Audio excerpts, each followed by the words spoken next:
A paz do Senhor Jesus, estamos iniciando mais um Instantes Finais, a sua aula de profecia e de escatologia bíblica no seu lar. E eu quero mais uma vez agradecer por sua audiência, a você que acompanha a nossa programação pela TV ou pela internet. Eu gostaria de agradecer também pelas mensagens que temos recebido diariamente através do WhatsApp do programa, que é o 81994661010. Que Deus te abençoe, que as bênçãos de Deus continuem sendo derramadas sobre a sua vida, sobre a sua família. Seja muito bem-vindo aos Instantes Finais. Bem, se você é um telespectador assíduo do nosso programa, se você é aluno dessa aula de profecia, de escatologia, você sabe que nós estamos estudando sobre o ministério profético no Novo Testamento. Nós já tivemos a oportunidade, de estudar dezenas de profecias. Se por acaso você não tem assistido todas as aulas, você pode ir lá no YouTube, estes programas estão disponíveis. Nós já estudamos aqui as profecias do Novo Testamento que foram proferidas por seres angelicais, profecias proferidas pelo próprio Senhor Jesus, e estamos estudando as profecias nas epístolas. Já estudamos as profecias nas epístolas paulinas, já estamos nas epístolas gerais. Vamos lembrar dos programas que nós estudamos, os últimos programas. Nós estudamos sobre esse tema, Cristo virá mais uma vez, baseado na epístola aos Hebreus, capítulo 9, versículo de número 28, e estudamos também sobre a vinda do Senhor está próxima, baseada na Epístola Universal de Tiago, que é um dos irmãos de Jesus. Hoje nós estudaremos sobre o seguinte tema, a esperança da salvação. Esta imagem aí, claro, meramente ilustrativa, mas como de alguém olhando para o horizonte, esperando o retorno de Cristo, esperando Jesus voltar para nos buscar. Eu não sei se você percebeu, mas nós estamos gravando diversos programas que falam sobre a vinda de Jesus, sobre o retorno de Cristo para vir buscar a sua igreja, e eu não tenho dúvida disso. É uma oportunidade que Deus está nos dando de falar sobre esse tema tão maravilhoso, porque é a maior esperança do crente, a maior esperança do salvo é Cristo vir nos buscar para nos levar para si, onde nós estaremos com Cristo para sempre.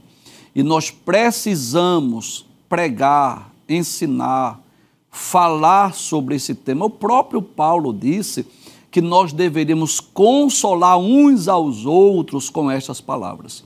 E eu não tenho dúvida disso, que esta mensagem ela tem esse objetivo de advertir os salvos acerca da necessidade da prontidão e da vigilância, e também de esclarecer, advertir para as pessoas não crentes, não evangélicas, sobre a necessidade de estarem prontos para este glorioso dia. Vamos ler a introdução da nossa aula? Diz assim: um dos principais temas descritos nas epístolas é a esperança da salvação. Glória a Deus! Olha que coisa maravilhosa!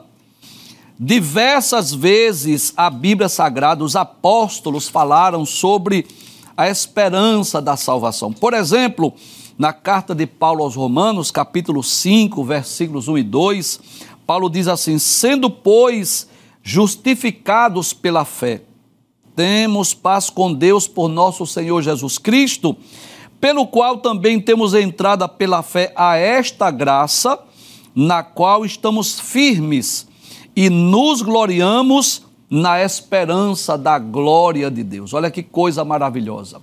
Lendo ainda na mesma epístola, capítulo 8, versículos 24 e 25, o próprio Paulo vai dizer assim: porque em esperança somos salvos.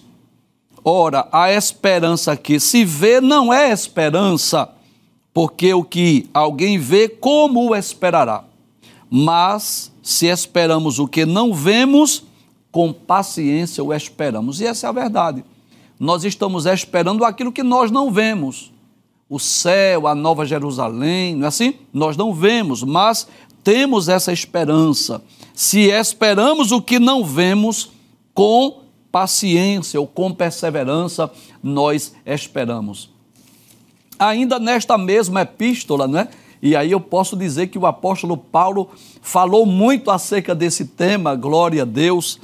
Por exemplo, no capítulo 12, versículo 12, que é um texto maravilhoso, que são 3 conselhos de Paulo aos crentes da igreja de Roma. Ele diz assim: alegrai-vos na esperança, sede pacientes na tribulação, perseverai em oração. Na epístola de Paulo a Tito, capítulo 3, versículo 7, ele diz: para que, sendo justificados pela sua graça, sejamos feitos herdeiros segundo a esperança da vida eterna. Ainda na primeira epístola aos Tessalonicenses, no capítulo de número 4, versículos 13 e 14, Paulo diz assim: não quero, porém, irmãos, que sejais ignorantes acerca dos que já dormem, para que não vos entristeçais como os demais que não têm esperança. Porque se cremos que Jesus morreu e ressuscitou, assim também aos que em Jesus dormem, Deus os tornará a trazer com ele. E, finalmente, Colossenses, capítulo 1, versículos 4 e 5, o próprio apóstolo Paulo diz: porquanto ouvimos da vossa fé em Cristo Jesus e do amor que tendes para com todos os santos, por causa da esperança que vos está reservada nos céus. Olha aí, a esperança da salvação, a esperança do salvo que está nos céus, da qual já antes vos ouvistes pela palavra da verdade do Evangelho. Então, esses são alguns dos muitos textos bíblicos que falam sobre essa esperança, a esperança do salvo. Ainda na introdução nós vamos dizer que essa mensagem, ela proporcionava consolo, conforto aos cristãos que estavam sendo perseguidos no primeiro século da nossa era cristã. E de forma semelhante, nós que vivemos em um mundo cheio de ódio, de maldade, de violência, de injustiças sociais, um mundo marcado por dores e sofrimentos, devemos alimentar o mesmo sentimento dos cristãos primitivos, a esperança da nossa eterna salvação. É sobre esse tema que nós vamos falar. Enquanto estivermos no mundo, essa é a verdade, estamos sujeitos, às provações, às lutas, às adversidades. Você sabe disso. O fato de sermos cristãos não nos isenta de adversidades, das intempéries da vida. Basta nós olharmos a vida dos patriarcas, olharmos a vida dos profetas, olharmos a vida dos juízes, olharmos a vida dos apóstolos, dos homens de Deus que estão nas páginas da Bíblia. Eles enfrentaram sofrimentos, tribulações, aflições. Você sabe, a igreja, a história da igreja é marcada por sofrimentos, por perseguições, por angústias, por lágrimas. Então, olhando para o cenário mundial, essa é a verdade. Não dá para ter esperança quando nós olhamos para o cenário mundial, para o mundo que está um caos, cada vez mais a humanidade se distanciando de Deus, cada vez mais a humanidade se distanciando dos princípios da Bíblia Sagrada. Cresce o pecado, cresce a imoralidade, cresce as injustiças, cresce a fome. Enfim, o mundo está um caos, a violência e tantas coisas ruins que acontecem no mundo. Mas o que é que nós fazemos? Nós temos esperança no coração, porque a nossa esperança não está baseada na política, não está baseada na economia, não está baseada nos recursos tecnológicos, não está baseada nos planos de governo dos homens, não. A nossa esperança está em Cristo, no seu retorno, na sua vinda.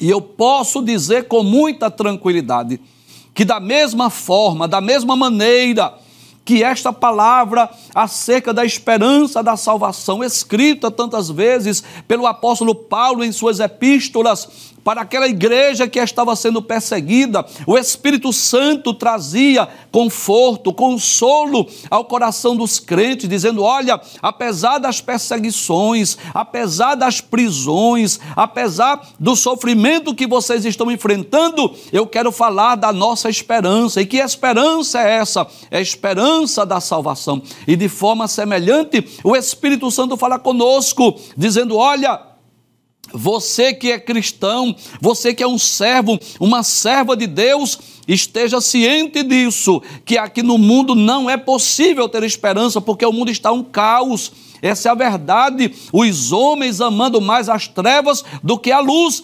Mas nós temos uma esperança, é que Cristo voltará para nos buscar, para nos levar para junto de si. E o apóstolo Pedro, na sua primeira epístola, ele escreveu com esse objetivo de trazer essa mensagem de conforto, essa mensagem de esperança para a igreja que estava sendo perseguida no primeiro século.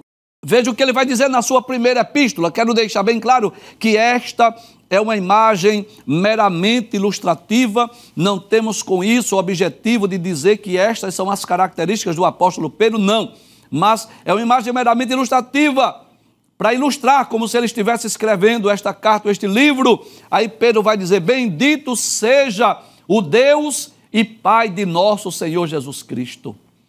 Eu quero explicar o que vem a ser essa palavra bendito. Bendito significa alguém que foi alvo de bênçãos, significa alguém abençoado, louvado. Esse termo bendito expressa generosidade, aquele que busca sempre fazer o bem, aquele que é generoso, aquele que é repleto de felicidade, de alegria, de contentamento. Eu posso dizer também que significa feliz. Glória a Deus por isso. Bendito seja o Deus e Pai de nosso Senhor Jesus Cristo. Glória a Deus. Pedro, qual é a razão pela qual tu estás dizendo que bendito seja o Deus e Pai de nosso Senhor Jesus Cristo? Aí ele diz que segundo a sua grande misericórdia, nos gerou de novo para uma viva esperança. Pedro lembra que nós fomos gerados novamente, que nós fomos regenerados. Isso fala de um novo nascimento. Regeneração fala de uma mudança, de uma transformação que só Deus, pelo seu Espírito, pode proporcionar na vida do ser humano. Você deve conhecer um dos textos mais conhecidos da Bíblia, João capítulo 3, naquele discurso, naquele diálogo de Jesus com Nicodemos, que era um doutor da lei, e aquele homem fez uma declaração belíssima, maravilhosa acerca de Jesus. Ele disse: Rabi, Rabi significa mestre, sabemos que tu és mestre vindo de Deus, porque ninguém pode fazer estes sinais que tu fazes se Deus não for com ele. Olha que coisa maravilhosa.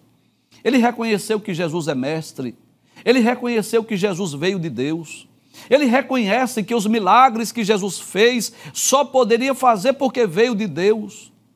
Mas que coisa interessante.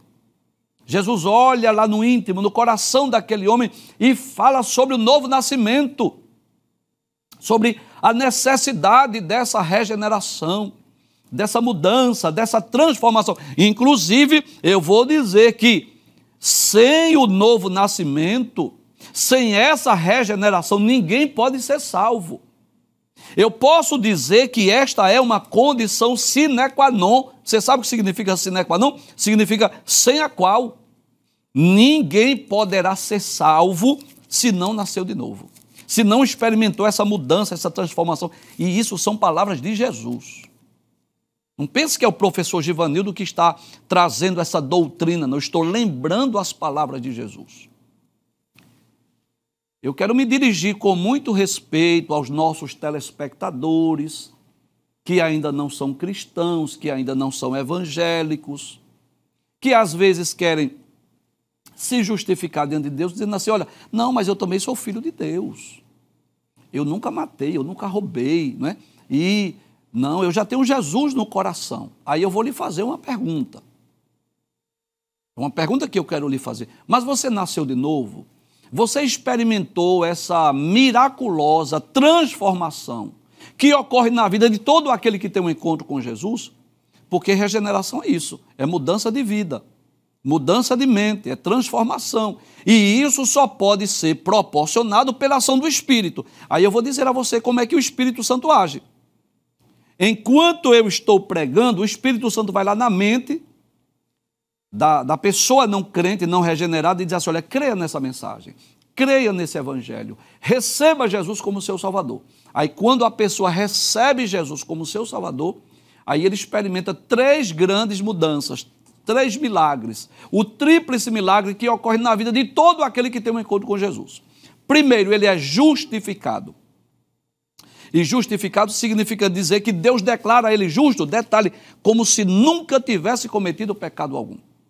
Eu já ilustrei, mas eu vou ilustrar mais uma vez. É como se fosse lá naquela ficha onde estão todos os pecados, as transgressões, selecionasse o texto e desse um del. Deletou, apagou, agora salva lá para ninguém trazer à tona novamente. É isso que acontece, ele é justificado. Paulo diz em Romanos capítulo 5, versículo 1, sendo, pois, justificados pela fé, temos paz com Deus. Segundo, ele é regenerado. E regenerado fala de mudança de vida, de atitude, fala de transformação, fala de mudança de caráter, de natureza. Então, essa regeneração é proporcionada pela ação do Espírito, que vem habitar em nós para que nós possamos viver, andar em novidade de vida.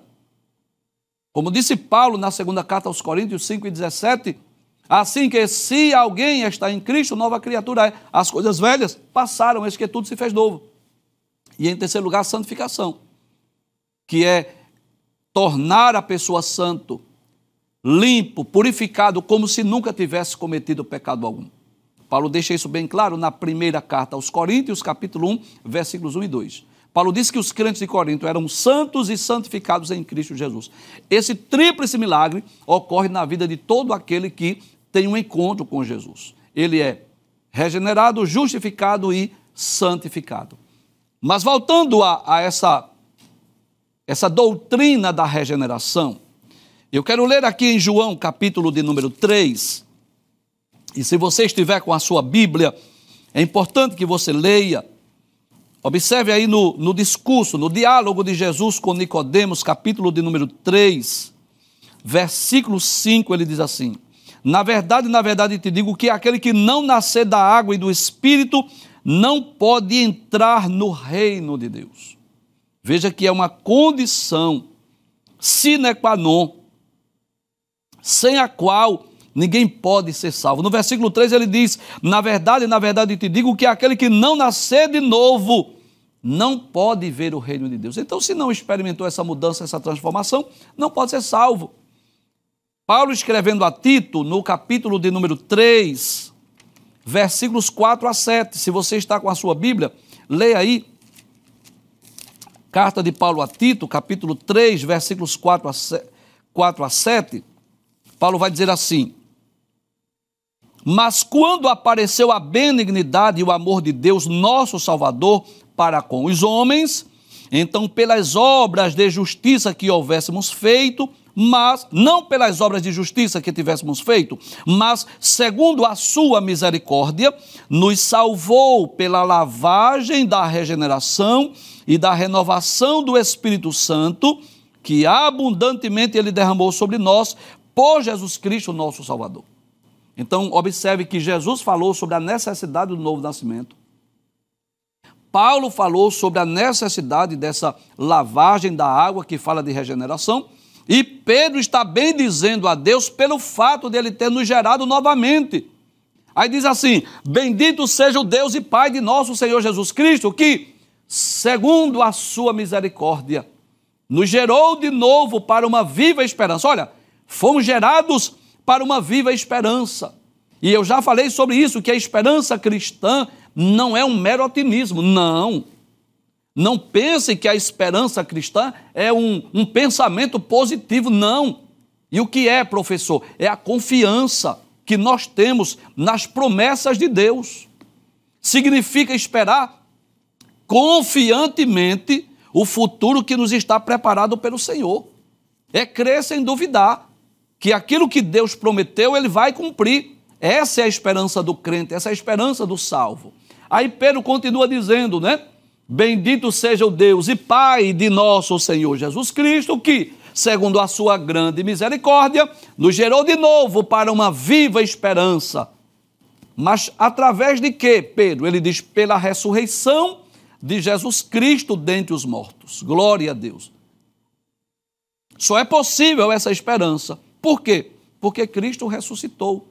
Você lembra do que o apóstolo Paulo diz na primeira epístola aos Coríntios, capítulo 15? Paulo diz, olha, se Cristo não ressuscitou, é vã a nossa fé, é vã a nossa pregação. Nós somos considerados como falsas testemunhas. Se Cristo não houvesse ressuscitado, significa dizer que o sacrifício dele não havia sido aceito por Deus. Significa dizer que nós não poderíamos ser salvos. Mas graças a Deus ele ressuscitou, é sinal de que Cristo pagou o preço do nosso resgate, que Deus aceitou aquela oferta e que nós agora fomos regenerados para uma viva esperança. Aí no versículo 4 ele diz, para uma herança incorruptível. Glória a Deus. Professor, o que é uma herança incorruptível?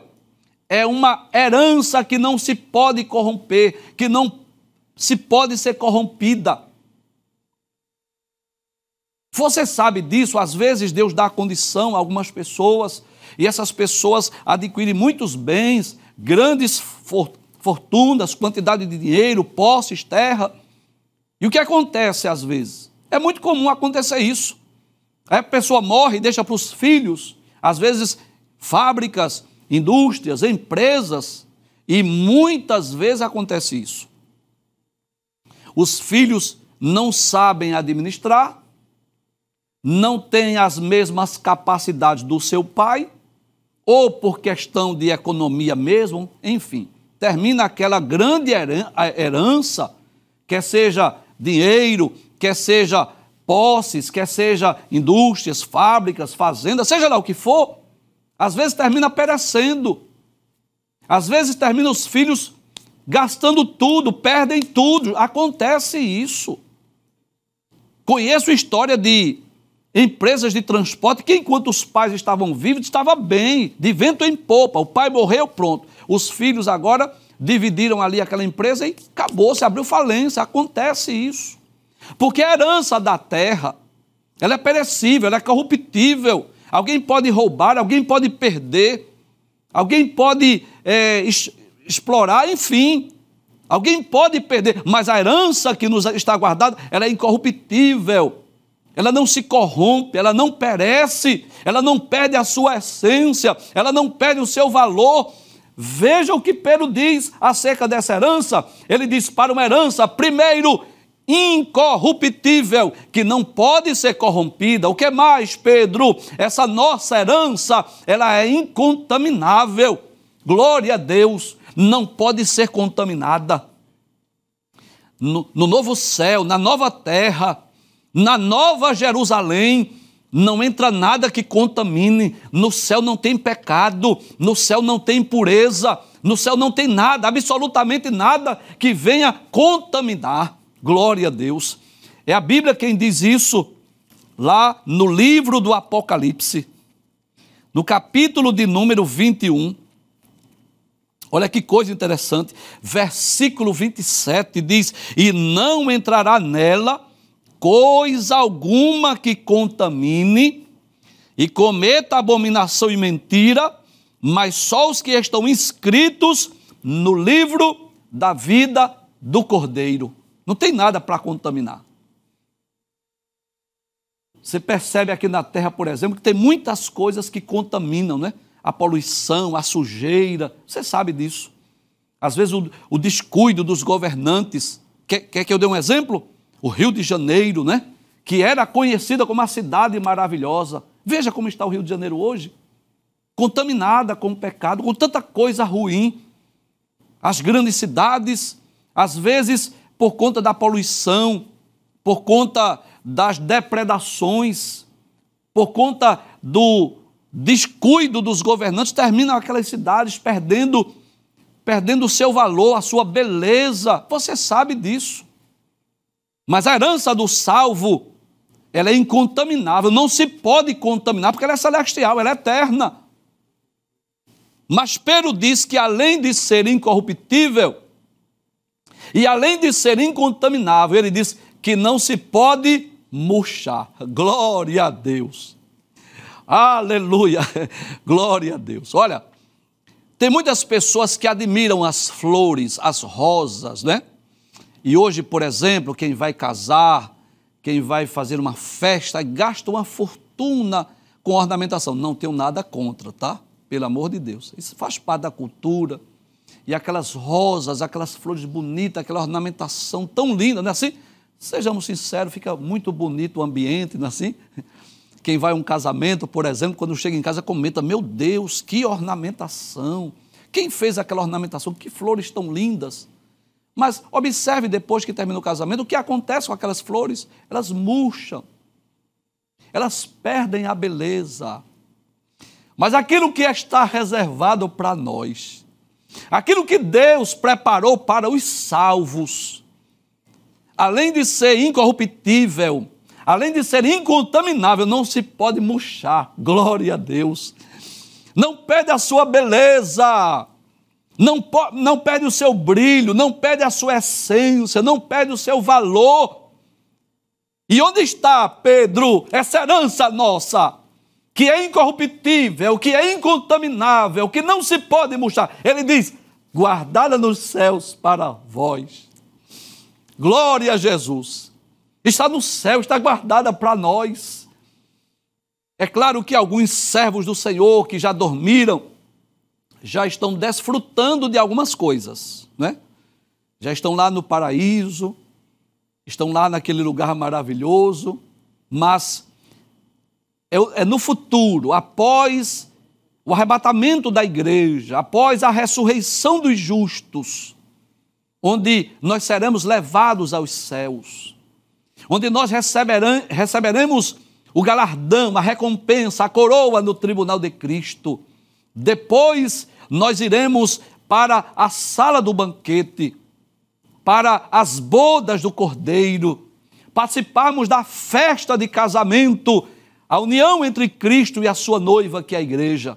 Depois desceremos, reinaremos com Cristo por 1000 anos, e depois do milênio, adentraremos na Nova Jerusalém, que é a eterna morada dos salvos. Olha, eu tenho certeza disso, que quando desfrutarmos dessas benécias, dessas maravilhas, daquilo que está reservado para nós no futuro, nós vamos olhar para trás e vamos dizer assim, olha, aquelas dores e sofrimentos foi muito pequeno comparado ao que está reservado para nós. É como a mulher que está grávida com dores de parto, as contrações, dores profundas, mas depois que o filho nasce, depois que a equipe médica de obstetras, de pediatras que trazem aquela criança e coloca nos braços da mãe, oh, que alegria!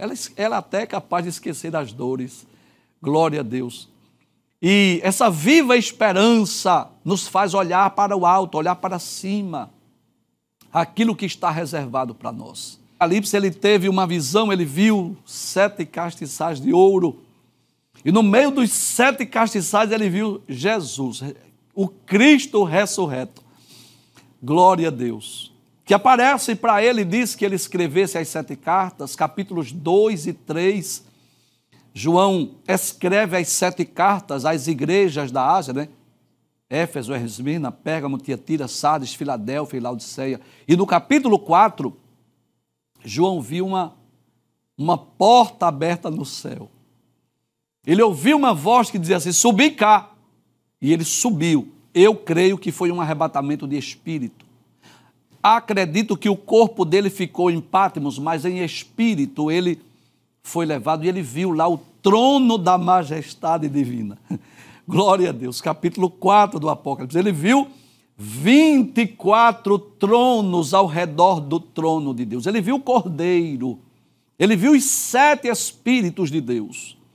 E no último e penúltimo capítulo da Bíblia, lá no Apocalipse, capítulo 21, 22, ele viu um novo céu, ele viu a nova terra, ele viu a nova Jerusalém que de Deus descia do céu, e ele disse que era adereçada como uma esposa ataviada, preparada para o seu marido.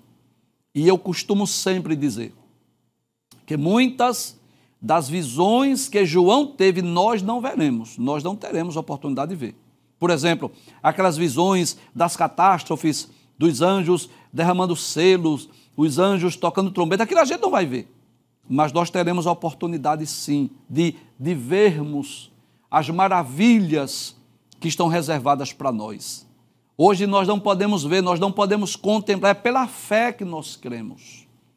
Mas nós teremos o privilégio, a alegria de poder desfrutar dessas bênçãos que estão reservadas para nós nos céus.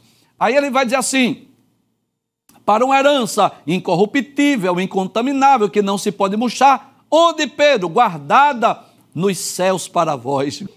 Aí ele diz que mediante a fé, olha, estáis guardados na virtude de Deus. Virtude é poder. Você está guardado na virtude de Deus, no poder de Deus, mas é mediante a fé. Essa fé que nos leva a crer em Cristo, a fé salvífica, mas a fé também no sentido de fidelidade, no sentido de fruto do Espírito. É através dessa fé que nós estamos guardados. Que mediante a fé estáis guardados na virtude de Deus, para a salvação já prestes para se revelar no último tempo. Olha que coisa interessante. Em certo aspecto, a salvação é presente, mas há um aspecto futuro.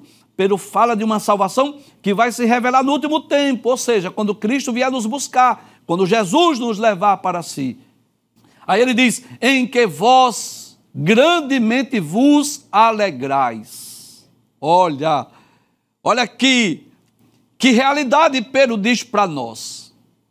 Que vós grandemente vos alegrais, olha aí, ainda que agora importa, sendo necessário, que estejais por um pouco contristados com várias provações.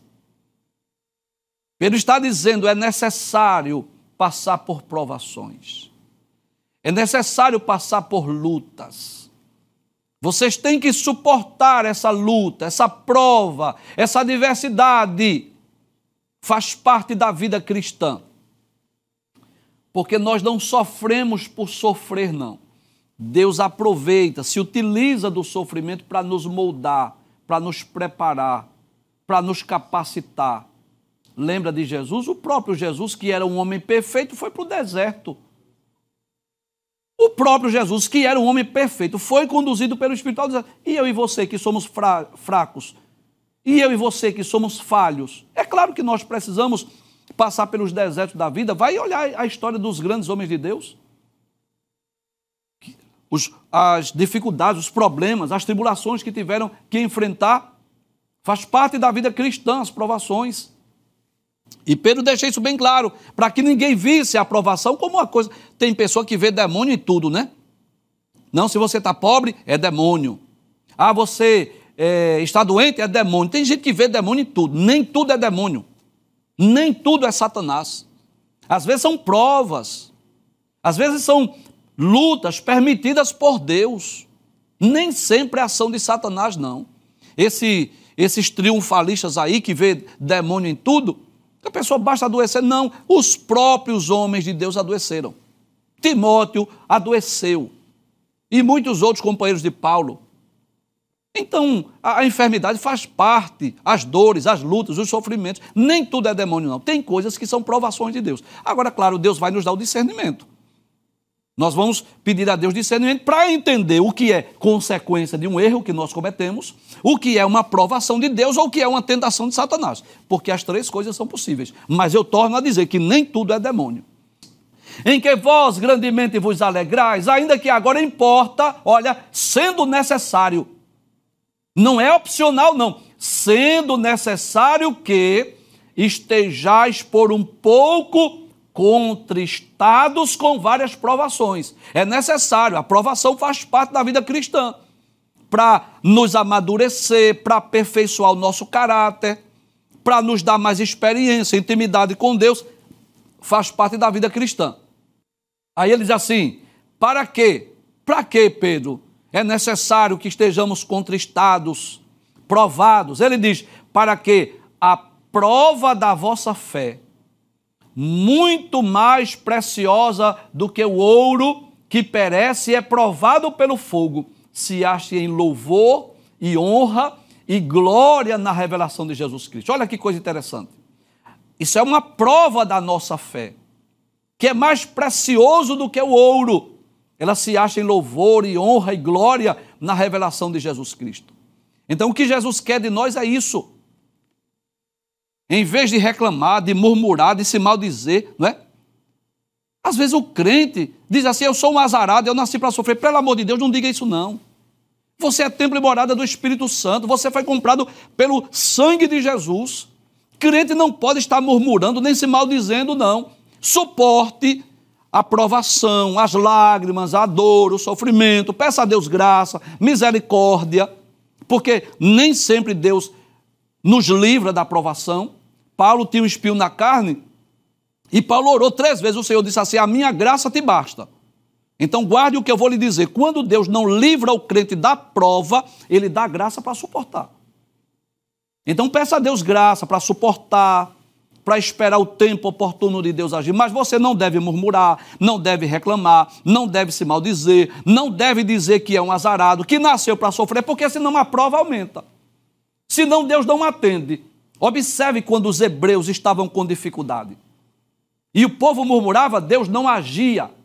Quando era que Deus agia? Isso, muito bem, parabéns. Quando Moisés clamava, aí Deus atendia. Então o que eu tenho que fazer no momento da provação é clamar, buscar, pedir, orar, jejuar, me consagrar. Mas murmurar não, porque senão a bênção não vem. Aí ele diz, ao qual não havendo visto a mais. Você não viu Deus, não viu Cristo, não viu o céu, mas você ama.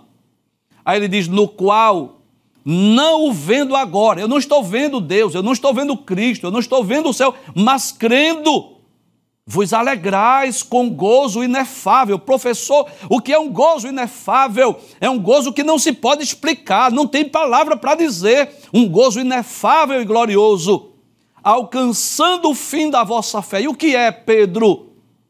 Qual é o fim da nossa fé? Ele diz, a salvação da alma. Essa é a maior conquista, essa é a maior vitória, é o maior galardão que alguém vai alcançar pela fé. Quando nós lemos a Epístola aos Hebreus, capítulo 11, é um dos meus textos prediletos. A galeria dos heróis da fé. E falam de vários personagens que alcançaram milagres, coisas extraordinárias, ou enfrentaram sofrimentos através da fé. Mas eu posso dizer que todos esses exemplos são insignificantes comparado àquilo que nós vamos alcançar. Eles também, claro, alcançar, que é exatamente a salvação que está reservada para nós, ao qual não havendo visto a mais. A gente não viu Deus, não viu Jesus, mas amamos, no qual não o vendo agora. Você está vendo Deus? Não. Está vendo Jesus? Não. Está vendo a Nova Jerusalém? Não. Mas crendo.